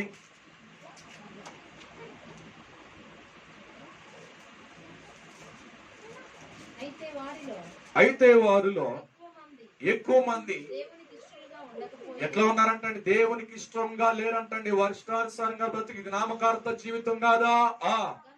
కనుక వారు అరణ్యములో సంహరింపబడిరి. వారు ఆశించిన ప్రకారము చెడ్డవాటిని ఆశించకుండునట్లు ఏమంటే వారు ఆశించిన ప్రకారం మనం చెడ్డవాటిని ఆశించకుండునట్లు సంగతులు ఈ సంగతులు మనకు దృష్టాంతములుగా ఉన్నవి. దృష్టాంతములుగా ఉన్నవి. ఏమంటే దేవుని ఎరిగిన తర్వాత, దేవుని వెంబడిస్తున్న తర్వాత, బాప్తిసం తీసుకున్న తర్వాత, దేవుని సన్నిధిలో దేవుని యొక్క రాకడ కొరకు సిద్ధపడుతున్న తర్వాత మనకి అన్ని అలవాట్లన్నీ మారిపోవాలి. మారకపోతే, విడిచుకోకపోతే, విడిచిపెట్టకపోతే నామకార్థ క్రైస్తవుల యొక్క గుంపులోనే ఉన్నట్లు. కనుక ఆడాలి, చెయ్యాలి, మాట్లాడాలి, తండ్రి తాగాలి, తినాలి, ఎగరాలి అని అనుకుంటే ఇశ్రాయేలు పరిస్థితి ఏమైంది? నామకార్థంగా ఉన్నారు, నామకార్థ భక్తిలో జీవించారు. కానీ కనానుకి వారు వెళ్ళలేకపోయారు. కనాను యాత్ర ముగించలేకపోయారు. మధ్యదాల్లోనే అరణ్యములోనే సంహరించబడ్డారు, చంపివేయబడ్డారు. ఏమంటే సంహార దూత వారిని చంపేసింది అని లేఖనాలు మనకు తెలియజేస్తున్నాయి. అయితే వీటిని ఎందుకు రాశాడు? నామకార్థంగా జీవించే భక్తి జీవితాల్లో మనం విడుదల పొందిన వారిగా ఉండాలని దేవుడు పరిశుద్ధాత్ముడు రాశాడు. హల్లెలూయా. త్రాగుడు ఆగిపోవాలి. ఎక్కువగా మాట్లాడే లోక సంబంధమైనటువంటి ఆలోచనలు ఆగిపోవాలి. ఎందుకంటే పరమ కానానికి మనం చేర్చబడాలి అంటే, పరమ కానానిక యాత్ర మనం గురిని మనం పొందాలి అంటే చెప్పండి, దృష్టాంతముగా రాయబడి ఉంది. ఇశ్రాయేలు పరిస్థితి ఏమైంది? నామకార్థంగా జీవించారు, నామకార్థంగా బ్రతికారు, నామకార్థంగా తిరిగారు, నామకార్థంగా ఆశించారు. ఇవన్నీ కూడా వారు నాశనం అవడానికే కొని తెచ్చుకున్నారు. ఈ రోజున దేవుని సన్నిధిలో బాప్తిసం తీసుకున్న మనము, దేవుని సన్నిధిలో పరిశుద్ధాత్మ పొందుకున్న మనము, పరిశుద్ధంగా జీవిస్తున్న మన జీవితాల్లో ఇలాంటి పరిణామాలు ఎదురవుతే గనక ఆ జీవితాల్లో ఎలా ఉన్నామంటే దేవుని రాకల్లో ఎత్తబడే వారిగా ఉండము. దేవుని సన్నిధిలో నామకార్థ ప్రజల గుంపులో ఉంటాం, నామకార్థ క్రైస్తవుల గుంపులో ఉంటాం. అంటే నామకార్థ క్రైస్తవుల గుంపులో ఉంటే పరిణామం ఏమిటంటే శ్రమల కాలంలో మనం ఉండిపోతాము. శ్రమలు మన జీవితాల్లోనికి అనుమతించబడతాయి. శ్రమలలో ఆ శ్రమలు అనుభవించే వారిగా ఉంటాం. కనుక దేవుని సంగమా, దేవుని యొక్క దేవుని బిడ్డలైన వారు, దేవుని యొక్క సన్నిధిలో దేవుని వెంబడిస్తున్నటువంటి క్రైస్తవులైనటువంటి మన జీవితంలో నామకార్థ జీవితం యేసు రక్తములో మారిపోవును గాక. హల్లెలూయా. నిజమైన క్రైస్తవ జీవితం కలిగి ప్రభుని వెంబడించి ఆ సార్వత్రిక సంఘముగా ఉండి శ్రమలు మనం దాటుదుముగాక. హల్లెలూయా, హల్లెలూయా, హల్లెలూయా. కనుక ఎందుకు రాశాడు? అపోస్తుడైన పౌలును ప్రభు ప్రేరేపించి కారణం ఏమిటంటే నిజంగా నామకార్థ క్రైస్తవులు ఈ లోకంలో ఉన్నారు. ఆ నామకార్థ యొక్క క్రైస్తవ జీవితం నీ హృదయాన్ని ప్రేరేపిస్తుందేమో, నీ మనస్సును ప్రేరేపిస్తుందేమో, నీ జీవితాన్ని ప్రేరేపిస్తుందేమో. ఇప్పటికైనా నీ ఆత్మీయ కనులు తెలుసుకుని, నీ ఆత్మీయ కనులను దేవుని సన్నిధిలో వెలిగించుకుని నామకార్థ జీవితాన్ని విడిచిపెట్టు. శ్రమలు తప్పించబడతావు, శ్రమలు దాటుకుని వెళ్ళిపోతావు. శ్రమలకు ముందే ఎత్తబడే సంఘములో నీవు ఉంటావు. శ్రమలు నీకు అంటావు, శ్రమలని ఏలుబడి చేయవు. నామకార్థ జీవితం మార్చుకోకపోతే శ్రమల్లో ఉండిపోతావు. హల్లెలూయా. వాటికి విముఖుడివై ఉండకపోతే, నామకార్థ బ్రతుక్కి దాన్ని స్వస్తి చెప్పకపోతే, దాన్ని గుడ్ బై చెప్పకపోతే, దాన్ని విడిచిపెట్టకపోతే శ్రమల్లోనే మిగిలిపోతావు, శ్రమల్లోనే ఉండిపోతావు. నీకు అవసరమా? మనకు అవసరమా? దేవుడు కాచిన రక్తానికి విలువ మనమే, దేవుడు పెట్టిన ప్రాణానికి విలువ నీవే. హల్లెలూయా. కనుక దేవుని సన్నిధిలో మనం దేవుని కొరకే నిలబడదాం. ఏమండి, చాలా మంది ఏమంటారు, మా తాత క్రైస్తవుడు, మా భార్య క్రైస్తవురాలు, మా కుటుంబం క్రైస్తవ కుటుంబమే అని చెప్పుకునే వాళ్ళు ఉంటారు, నామకార్థ క్రైస్తవులు. ఈ రోజున చాలా మంది సేవకులు కూడా ఏం చేస్తున్నారో తెలుసా? ఏమంటే సరిగ్గా మార్పు లేకపోయినా క్రైస్తవ పెళ్లిళ్ళు చేసేస్తున్నారు. బాప్తిసం తీసుకోకపోయినా వారికి క్రైస్తవ పెళ్లిళ్ళు చేసేస్తున్నారు. మార్పు లేకపోయినా ఏమండి బాప్తిసం ఇచ్చేసి పెళ్లి చేసేస్తున్నారు. ఎందుకంటే గవర్నమెంట్ రూల్ ఒప్పుకోదు కదా, క్రైస్తవుడుగా చేయకుండా నువ్వు ఎలాగా పెళ్లి చేసేవని వారు అభ్యంతరపరుస్తారేమో, కేసులు పెడతారేమో అని చెప్పేసి ఈ రోజున పాస్టర్స్ కూడా ఏమంటే మార్పు లేకుండానే పెళ్లి బాప్తిసాలు ఇచ్చేస్తున్నారు. పెళ్లి బాప్తిసాలు ఇచ్చి క్రైస్తవుడు అని చెప్పేసి గవర్నమెంట్ కి ఏంటంటే సర్టిఫికేట్ ఇస్తున్నారు. ఇది చాలా భయంకరమైనటువంటి ఒక శిక్షకు అందుకు కారణం నీవు కూడా అవుతావని జ్ఞాపకం చేసుకో. హల్లెలూయా. చాలా మంది మా తాతగారు క్రైస్తవుడేనండి, మా మామగారు క్రైస్తవురాలేనని చెప్పి ఏం చేస్తారంటండి, మేము క్రైస్తవ బిడ్డలమే, మా జీవితంలో సాగించుకుంటాము, మార్పు పొందాం, బాప్తిస్మం తీసుకోం, కానీ మా ఇంటికాడ ప్రార్థన పెట్టాలని పెట్టేస్తున్నారు ఈ రోజున. హల్లెలూయా. కనుక మనం దేవుని సన్నిధిలో ఒక ఒప్పందం చేయాలి. మీ తల్లిదండ్రులు క్రైస్తులైతే మీరు మారాలి, మార్పు పొందాలి, బాప్తిస్మం తీసుకోవాలి. ఆ మార్పు పొందిన బాప్తిస్మం తీసుకోవాలి. దేవుని రాకడ కొరకు నువ్వు సిద్ధపడాలని చెప్పి ప్రభు సన్నిధిలో వారిని ప్రోత్సహించు. వారు ఏదో పోతారు, వాళ్ళు ఏదో తొలగిపోతారని చెప్పేసి నువ్వు సేవ చేయవద్దు. లేకపోతే వారి కొరకు నువ్వు నిలబడొద్దు, దేవుని కొరకు నిలబడదాం. అప్పుడే నీతో పాటు కొంతమంది దేవుని రాకడలో నిజమైన క్రైస్తవులుగా నిన్ను బట్టి వారు మారడానికి అవకాశం ఉంటుంది. హల్లెలూయా. హల్లెలూయా. ఈ రోజు నా తాతలను బట్టి, నామలను బట్టి, తల్లిదండ్రులను బట్టి క్రైస్తవ కుటుంబాన్ని చెప్పుకుంటున్నారా? అది నామకార్థ క్రైస్తవ కుటుంబమే. దేవుని ఇష్టానుసారంగా జీవించేవారు మాత్రమే, దేవునికి ఇష్టానుసారంగా చేసేవారు మాత్రమే, దేవునికి ఇష్టానుసారంగా బ్రతికేవారు మాత్రమే, దేవునికి ఇష్టానుసారంగా తనకి ఇష్టమైన వాటిని విడిచిపెట్టి దేవునికి ఇష్టమైన వాటి చేసేవారే నిజమైన క్రైస్తవులు. వారి మీదకి శ్రమలు రావు. హల్లెలూయా. హల్లెలూయా. హల్లెలూయా. చెప్పండి. నాలుగోది ఎవరి మీదకి వస్తాయి అంటండి? నామకార్థ క్రైస్తవుల మీదకి శ్రమలు వస్తాయి. కనుక ఈ వాక్యం సరిపోద్ది అనుకుంటండి ఈ దినానికి, ఉపవాస దినానికి. కనుక కడబోర శబ్దము రోగగానే జరిగేటువంటి నాలుగో సంఘటన ఏంటంటే శ్రమలు ప్రారంభమవుతాయి. శ్రమలు ప్రారంభమవుతాయి. ఆ శ్రమల్లో మనం ఉండకూడదు. ప్రార్థన చేద్దామా? తలలు వంచి దేవుడి వాక్యాన్ని మన ఇంట్లో దీవించునుగాక. ఆమేన్. ప్రార్థన చేద్దాం. పరిశుద్ధుడు అయిన యేసయ్య, జీవం కలిగిన తండ్రి, కృప కలిగిన రాజా, నీ ఉన్నతమైన నామమునకు స్తోత్రాలు చెల్లిస్తున్నాను ప్రభువా. తండ్రి, కడబూర శబ్దము రోగగాని ప్రభువా జరిగేటువంటి సంభవాలు ఒకటి నాయన సంఘం, అలాగే ప్రభా పరిశుద్ధాత్ముడు ఎత్తబడిపోతాడు. ఆయన మృతులైనటువంటి క్రైస్తవులు ఎత్తబడిపోతారు, సజీవులైనటువంటి క్రైస్తవులు ఎత్తబడిపోతారు రూపాంతరము పొంది. ప్రభా రెండవది తండ్రి, దేవుని సన్నిధిలో ప్రభా ప్రత్యేకంగా తండ్రి అయా స్తోత్రం, అయా వెళ్ళిపోతూ సంఘాన్ని తీసుకుని వెళ్ళిపోతారు నాయన. ప్రభా విడవబడుతున్నటువంటి గుప్పి లోకంలో ఉండిపోతుంది నాయన. రెండవది. మూడవదిగా నాయన కృపా కాలము అంతమైపోతుంది నాయన. కృపా ప్రభ ఎప్పుడు వచ్చింది అంటే నాయన క్రీస్తు ఈ లోకంలోకి వచ్చినప్పుడు సంపూర్ణమైన కృపను తీసుకుని వచ్చాడు. ఆ కృపా కాలంలో ఇప్పుడు వరకు సంఘం ఎత్తబడేంత వరకు కృపాకాలం ఉండి నిలబడి ఉన్నది నాయన. ఈ కృపాకాలంలో మమ్మల్ని మేము సరి చేసుకోవాలని మాట్లాడారు నాయన. ప్రభా ఈ కృపాకాలం అంతమైపోతే నాయన జరిగే సంభవం నాలుగవది నాయన శ్రమల ప్రారంభం అయితే నాయన. 7 సంవత్సరాల శ్రమల కాలము ప్రారంభమైతే అది 2 భాగాలు నాయన. ఈ భూమి మీదకి వస్తుంది నాయన, ఈ భూమిని పాడు చేస్తుంది నాయన.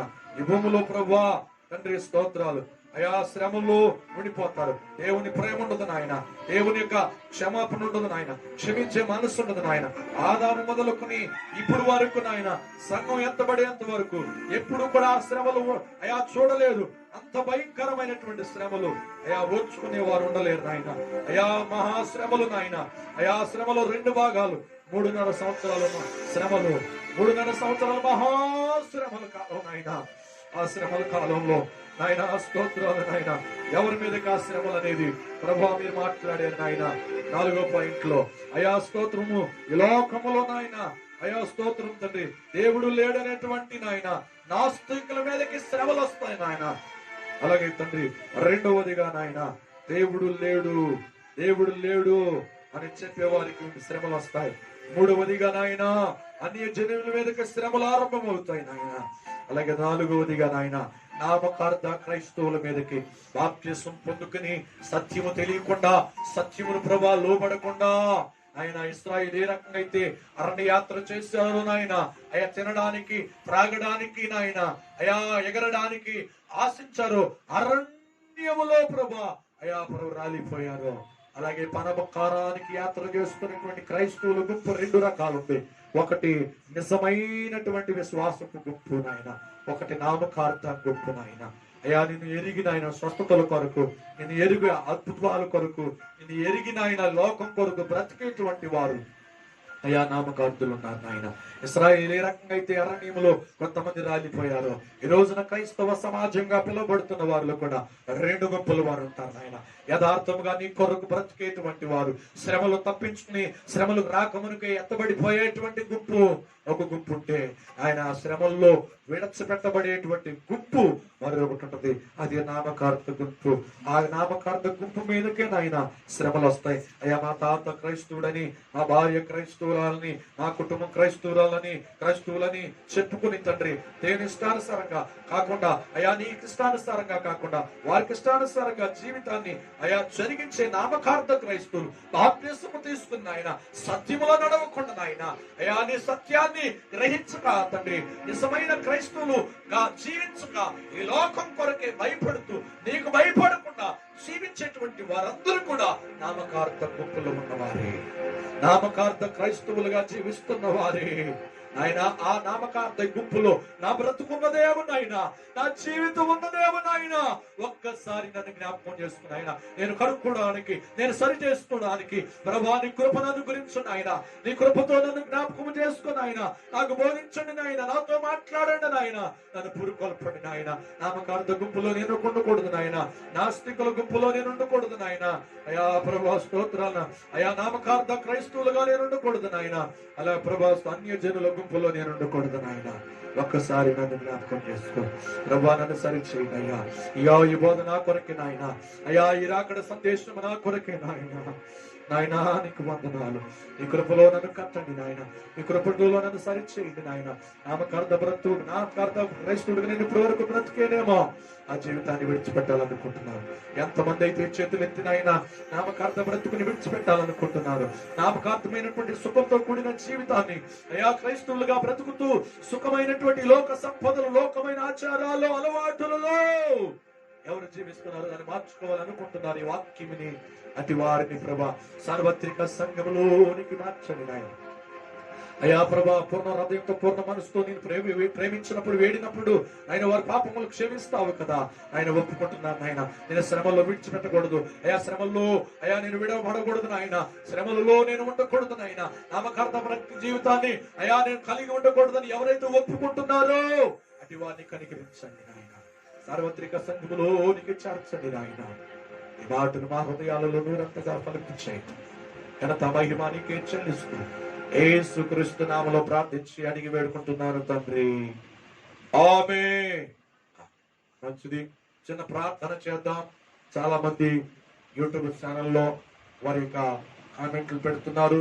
మరి మా అవసరాలు ఉన్నాయ్యా, మేము కోవిడ్తో ఉన్నామని, మా కుటుంబ పిల్లలు కూడా సమస్యల్లో ఉన్నారని, అలాగే మా జీవితాలు చాలా దారుణంగా ఉన్నాయని, ఆ పరిస్థితులు కుటుంబ విషయాల్లో కానీ ఆత్మీయ జీవితాలు సరైన బోధ లేదని, చక్కగా బోధిస్తున్న చక్కటి విషయాలు, చక్కటి అంశాలు చెప్తున్నారని, మాకు ఆత్మీయ జీవితానికి అభివృద్ధికరంగా ఉందని చాలా మంది చెప్తున్నారు. దానిలో కొన్ని అవసరాలు చెప్పారు, కొన్ని సమస్యలతో కూడిన విషయాలు వారి కామెంట్ ద్వారా మాకు తెలియజేస్తున్నారు. వారిని బట్టి అలాగే గడిచినటువంటి కొన్ని రోజుల నుండి జూమ్ యాప్ ద్వారా మరి ప్రతిరోజు 8 గంటల నుండి రాత్రి 9:30 వరకు జరుగుతుంది. దానిలో మైలవరం, వెలవడం సంఘాలు, అలాగే వరంగల్లు, ఆయా పరిసర ప్రాంతాల్లో ఉన్నటువంటి విశ్వాసులు కూడా ఈ జూమ్ యాప్ లో యాడ్ అవుతున్నారు, జూమ్ యాప్ లో కనెక్ట్ అవుతున్నారు. వారందరి కొరకు ప్రార్థన చేస్తున్న చాలా మంది మైలవరంలో గాని, వెలవడంలో గాని, అలాగే వరంగల్ ఆ ప్రాంతంలో గాని చాలా మంది సమస్యలు చెప్పారు. ఆ సమస్యలన్నిటి కొరకు ఈ రోజు ఉపవాస దినమందు ప్రార్థన చేస్తానని మాట ఇచ్చాం. కనుక ప్రార్థన చేసేది మనం, కార్యం చేసేది ఆయన కనుక ఈ రోజున విజ్ఞాపన ప్రార్థన చేద్దాం. ఉపవాస దినమందు ఈ మధ్యాహ్న సమయంలో ప్రార్థన చేద్దామా. దేవుడు మన ప్రార్థన విన్నట్లుగాను చెప్పిన అంశాలన్నింటిని కూడా జ్ఞాపకం చేసుకుని స్తోత్రాలు చెల్లిద్దామా. చెప్పబడినటువంటి జూమ్ యాప్ లో గాని, అలాగే యూట్యూబ్ ఛానల్ ద్వారా గాని కామెంట్ చేసిన అవసరాలు గాని దేవుడి ఉపవాస దినమందు ఆయన ఆలకించినట్లుగా 2 చేతులు ఎత్తి దేవునికి స్తోత్రాలు చెల్లిద్దాం. స్తోత్రం, స్తోత్రం, స్తోత్రం, స్తోత్రం, స్తోత్రం, స్తోత్రం, స్తోత్రం, స్తోత్రం, స్తోత్రం, స్తోత్రం, స్తోత్రం. ప్రార్థన చేద్దాం. సకల ఆశీర్వాదాలకు కారణభూతుడు అయిన యేసయ్య, జీవము కలిగిన తండ్రి, ఉన్నతమైన రాజా, ఈ ఘనమైన పరిశుద్ధ నామానికే స్తోత్రాలు చెల్లిస్తున్నాను. ఈ ఉపవాస దినమందు ప్రత్యేకంగా తండ్రి, అలాగే జూమ్ యాప్ లో చెప్పినటువంటి ప్రార్థన విషయముల కొరకు, మైలవరంలో 2 సంఘాల కొరకు, ఆయా వరంగల్లో ఉన్నటువంటి విశ్వాసుల కొరకు, ఆయా ప్రభా స్తోత్రం ప్రభా విశ్వాసంతో అడిగిన అవసరతల కొరకు యూట్యూబ్ ఛానల్ ద్వారా వారి కామెంట్లు పెట్టి వారి అవసరాలు చెప్పారు నాయన. అవసరాలు ఏమిటో నీకు తెలుసు నాయన. అయా ప్రభు మేము విన్నాం తండ్రి, వాటి కొరకు ప్రార్థన చేస్తున్నాం. ప్రతి దినము నిత్యము ప్రార్థన చేస్తున్నాం. మరలా ఈ ఉపవాస దినమందు నాయన అయా సేవకుల కొరకు, సేవకురాళ్ళ కొరకు, అలాగే ప్రభా అయా కరోనా వ్యాధితో బాధపడుతున్నటువంటి బిడ్డల కొరకు, అయా ప్రభా పాజిటివ్ తో ఉన్నటువంటి బిడ్డలు ఈ 14 రోజులు హోమ్ క్వారంటైన్ లో ఉండగా నాయన ప్రత్యేకంగా తండ్రి మరణ టెస్ట్ చేసుకోగా, ప్రత్యేకంగా తండ్రి ప్రభా ప్రత్యేకంగా అయా ప్రభా నెగిటివ్ వచ్చినట్లుగా సహాయం చేయండి ఆయన. కుటుంబ పరిస్థితుల నుండి, అప్పు సమస్య నుండి, ఆర్థిక పరిస్థితుల నుండి ఎవరైతే సతమతమవుతున్నారో అయ్యా నీ పాద సన్నిధికి తీసుకువచ్చారో అటు వారి యొక్క అవసరతల కొరకు కూడా ప్రార్థన చేస్తున్నాం తండ్రి. అలాగే ప్రభా టైఫాయిడ్ జ్వరములతోను, మలేరియా జ్వరములతోను, అలాగే ప్రభా స్తోత్రం ప్రత్యేకంగా బాధపడుతున్న ప్రతి బిడ్డ కొరకు ప్రార్థన చేస్తున్నాము తండ్రి. నీకు జ్ఞాపకం చేసుకోండి. ప్రత్యేక విడుదల ఇవ్వమని ప్రార్థన చేస్తున్నాం. అలాగే నాయన ప్రత్యేకంగా నాయన మా దేశము కొరకు ప్రార్థన చేస్తున్నాం. సరైనటువంటి ప్రభా అయా కరోనాకి విరుడు మందుని ప్రభా సిద్ధపరచమని ప్రార్థన చేస్తున్నాం. లక్షల కొలది, వేల కొలది ప్రభా ప్రజలు చనిపోతున్నారయ్యా. ఒక్కసారి జ్ఞాపకం చేస్తున్నాయన. అయా ప్రభమ్మల్ని మేము తగ్గించుకుని మా పాపం విడిచిపెట్టి ప్రభా స్తోత్ర సన్నిధిలో నాయన మేము ప్రార్థన చేస్తే మా దేశాన్ని స్వస్థపరుస్తానన్నావయ్యా. నీకు వందనాలయ్యా. ఒక్కసారి జ్ఞాపకం చేసుకున్నావా. మా దేశాన్ని స్వస్థపరుచున్నాయన. మా దేశం కొరకు పాటుపడుతున్నటువంటి పోలీసులు జ్ఞాపకం చేసుకున్నాయన. మా దేశం కొరకు కష్టపడుతున్నటువంటి డాక్టర్లు ప్రభా జ్ఞాపకం చేసుకున్నాయన. ప్రత్యేక మున్సిపాలిటీలో పనిచేస్తున్న ఆశా వర్కర్ల కొరకు ప్రార్థన చేస్తున్నాం ఆయన. ఆశా వర్కర్లు కూడా జ్ఞాపకం చేసుకోండి తండ్రి. ఎంతమంది అయితే శ్రమిస్తున్నారు, ఎంతమంది అయితే వారి ప్రాణాలకి తెగించిన ఆయన కష్టపడుతున్నారు ఈ కరోనా కాలంలో, అటు కుటుంబాలకు మీ కాపుదల దయచేయండి ఆయన. అటు కుటుంబాలకు మీరు ధైర్యపరచండి నాయన. ప్రత్యేకమైన మీ దేవుళ్ళు, ప్రత్యేకమైన మీ ఆశీర్వాదాలు దయచేయండి. ప్రార్థన కోరిన ప్రతి బిడ్డ కొరకు, ప్రార్థన అంశం చెప్పిన ప్రతి బిడ్డ కొరకు ప్రార్థిస్తున్నాను ఆయన. వారికి ఉన్న ప్రతి నిమిషాలను, ప్రతి అక్కరలను యేసు నామములో తీర్చబడునుగాక, యేసు నామములో నెరవేర్చబడునుగాక. ఈ కార్యాలు జరిగించండి. కన్నీరు కార్చి ప్రార్థన చేస్తున్నావు నాయన. అయా నీ పాదాలు పట్టుకుని బ్రతిమలాడుచున్నాము దేవానికి. అయ్యా మీరు స్వస్థపరచండి, మీరు విడుదలేవండి. ఈ కార్యాలు జరిగించండి. ఉపవాసం దినమందు ప్రార్థన చేస్తున్నాం. మేమే కదా అనేక సంఘాలు, అనేక మంది సేవకులు ప్రార్థన చేస్తున్నారయ్యా. మా ప్రార్థనలన్నీ వినండి నాయన. ఈ తెగులను గద్దించండి, తెగులను బంధించండి నాయన. విడిపించండి. స్వేచ్ఛగా నిన్ను ఆరాధించడానికి, స్వేచ్ఛగా నిన్ను పూజించడానికి, స్వేచ్ఛగా నీ సన్నిధిలో మేమందరము సంఘాలుగా కూడి ప్రార్థించడానికి వెలువాలు కలుగు చేయండి. మా ప్రార్థన ఆలకించమని యేసు క్రీస్తు నామములో ప్రార్థించి అడిగి వేడుకుంటున్నాము తండ్రి. ఆమేన్, ఆమేన్. మన ప్రార్థనలన్నీ విన్న దేవునికి, ప్రతి కార్యాన్ని ఆయన జరిగిస్తున్న దేవునికి స్తోత్రాలు చెల్లిద్దామా. స్తోత్రం, స్తోత్రం, స్తోత్రం, స్తోత్రం, స్తోత్రం, స్తోత్రం. ముగిద్దాం. యేసు రక్తమే ఇచ్చి, ప్రభు యేసు రక్తమే ఇచ్చి, ప్రభు యేసు నామం సంపూర్ణ విజయం కలుగునుగాక. తండ్రి నా దేవుని ప్రేమ, కుమారుడైన యేసు క్రీస్తు వారి కృప, ఆదరణకర్త అయిన పరిశుద్ధాత్మ సహవాసము సన్నిధి కూడిన మనతోనూ, అలాగే యూట్యూబ్ ఛానల్ ద్వారా చూస్తున్న వారికి, దేవుని రాకడ కొరకు సిద్ధపడుతున్నటువంటి వారందరికీ సదాకాలముతో నడిపించునుగాక. ఆమేన్, ఆమేన్. God bless you all. Praise the lord.